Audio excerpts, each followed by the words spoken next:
Ben, une entreprise qui existe déjà depuis 30 ans a réussi à faire sa marque non seulement au Canada, mais aussi aux États-Unis. Maintenant, ont attaqué de plein fouet le marché européen, semble-t-il. En tout cas, la discussion que j'ai eue avec lui il y a quelques instants, ça semble bien aller en Europe. Alain Doré est président de Technicil. Monsieur Doré, bonjour. Bonjour. Je trouvais important qu'une entreprise de chez nous, Candiac plus précisément, qui fait 30 ans dans un domaine qui est très, très, très spécialisé. Là, au début, on vous connaissait pour le bois, nettoyage, scellement, pavement, etc., pour illustrer un peu nos pavés unis ou encore sceller nos toits, mais on le voit également pour le nettoyage, pour l'asphalte et... parlez-nous un peu de votre entreprise. Ouais, on a une belle aventure depuis 30 ans. On a développé des produits pour aider à l'entretien extérieur des maisons, surtout les nettoyer, les protéger à long terme. On est une référence aujourd'hui au Québec, au Canada, très, très établie. Là, peut-être une dizaine d'années, on s'est attaqué au marché américain avec un grand succès pour la gamme de pavés. Puis maintenant, depuis 5 ou 6 années, on a attaqué le marché européen. Et puis, on commence à avoir des belles réalisations. Par exemple, on connaît les travaux publics allemands comme étant très, très difficiles. C'est des ingénieurs, des analyses. Aujourd'hui, on vient d'avoir l'aéroport de Munich. Ah oui? On refait les stationnements de l'aéroport de Munich. Et la semaine dernière, on a eu l'annonce qu'on aurait Euro Disney. Ah. Fait qu'on va refaire toutes les aires. En fait, ils refont les aires qui sont en béton. Ils vont enlever le béton, ils vont installer du pavé. On a été spécifié comme joint, le produit de joint atermoiement pour tous les produits de pavé à Euro Disney. Ce qui est pour nous une belle réussite. D'ailleurs, on a fait le mémorial américain Grande Zéro. Chez nous, on a fait la rue de la Commune il y a quelques années parce qu'on a un produit qui est performant, qui est flexible, contrairement au mortier. Fait que depuis 30 ans, on travaille très fort pour améliorer l'extérieur des maisons et puis des bâtiments publics. C'est extrêmement important. Et comment se fait que vous n'avez jamais été tenté de vous lancer en bourse? Je pense qu'il y a une compagnie américaine qui fait un petit peu des produits similaires aux vôtres, là. Je dirais pas de même qualité, mais qui est déjà en bourse. Et comment c'est que ça vous a pas tenté? On dit qu'une entreprise a besoin parfois des marchés pour être capable de prendre de l'expansion, surtout que vous avez réussi à le faire, là, sans nécessairement passer par la bourse. En fait, c'est une bonne question, parce que quand on regarde l'évolution du pavé, au Québec, on est des précurseurs. En fait, si on recule le 40 ans, si on est québécois, on donne le crédit aux deux frères Hamel qui avaient Monco, le 40 ans, d'avoir initié. Même le 40 ans, on n'appelait pas ça un pavé, on appelait ça un Monco. Oui, un bloc Monco. Un bloc Monco. Ben oui. Bon, puis si on est ontarien, mais on crédite Uniloc. Ed Bryant pour avoir fait. Je pense qu'ils étaient sur le même avion quand ils sont allés en Allemagne, ils ont tous deux acheté. Thermacon, c'est la même chose. Si on veut, ils ont acheté à peu près en même temps des machines à pavé. Puis ils ont introduit en Amérique du Nord le pavé. Puis ça a amené une adaptation du marché des pavés qui ont nécessité des produits d'entretien. Parce que c'est tous des gens de béton qui étaient habitués de mettre du béton sur des murs. Enfin, ils faisaient des blocs de béton, des briques de béton. Puis ça avait une particularité, ça ne touchait pas à l'humidité. Quand on s'est mis à faire des pavés de béton, là, les pavés de béton, c'est posé par terre, c'est humide. Là, on se retrouve dans une dynamique il y a la pluie, puis le pavé reste humide. C'est eu un phénomène d'efflorescence.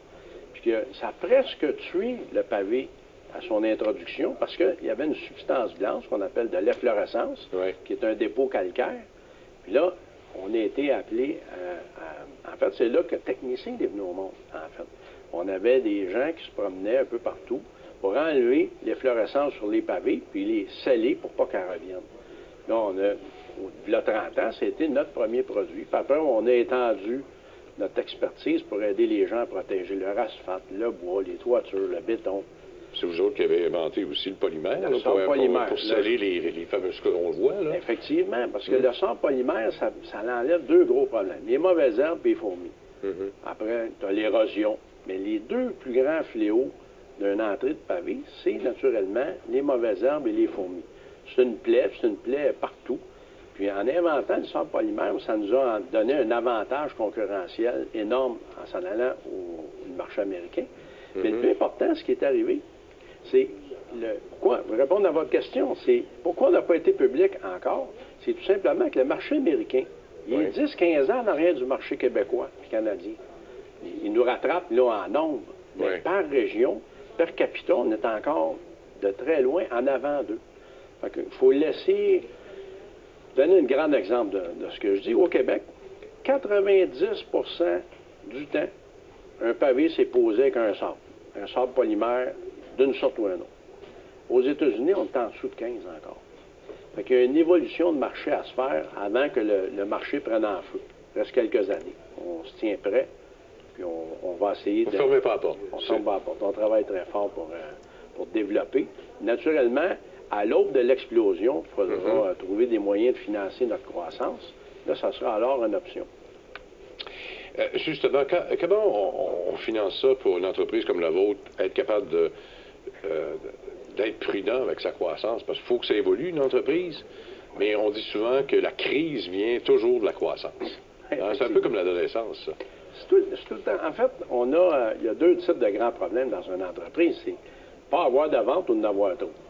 On n'est à peu près jamais dans le milieu, mais on a un bon conseil d'administration qui est formé de gens qui ont beaucoup d'expérience financiers, on va dire du marketing, des ventes.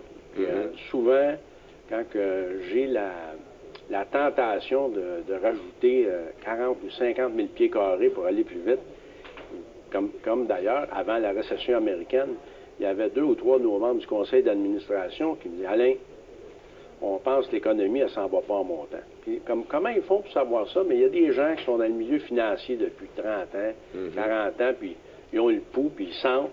Puis effectivement, un an après, le marché a tombé. Fait qu'il s'agit de faire un peu attention, mais on s'est entouré d'un bon conseil d'administration qui nous emmène... freiner l'ardeur du président un peu. Si on veut, parce que je suis réputé pour pousser fort. Oui. Mais justement, comment on réussit à freiner ces élans un peu, là? Ben bon, on voit le conseil d'administration, mais il y en a qui font fi du conseil d'administration souvent. Ils sont là pour vous donner les bons conseils au bon moment. Oui. Mais on s'est entouré aussi de gens qui sont dans le béton. On est quand même connecté sur les manufacturiers de béton de facto, parce que le plus grand canal pour le sable polymère, celui qui bénéficie le plus de ce produit-là, c'est les manufacturiers de pavés de béton.